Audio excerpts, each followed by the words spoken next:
اللہ تعالیٰ نے حضرت یوسف علیہ السلام کے قصے کو حسن القصص یعنی تمام قصوں میں سے اچھا قصہ فرمایا۔ اسی لیے حضرت یوسف علیہ السلام کی زندگی کے اتار چڑھاؤ اور رنج و راحت اور غم و سرور کے مد و جزر میں ہر ایک واقعہ بڑی بڑی عبرتوں اور نصیحتوں کے سامان اپنے دامن میں لیے ہوئے ہے۔ آپ علیہ السلام کے 12 بھائی تھے، ان میں حضرت بنی امین حضرت یوسف علیہ السلام کے حقیقی بھائی تھے،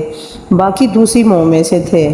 حضرت یوسف علیہ السلام باقی تمام بھائیوں میں اپنے باپ کے بہت پیارے تھے، اور چونکہ ان کی پیشانی پر نبوت کے نشان درخشاں تھے، اس لیے حضرت یعقوب علیہ السلام ان کا بے حد احترام کرتے اور ان سے انتہائی محبت فرماتے۔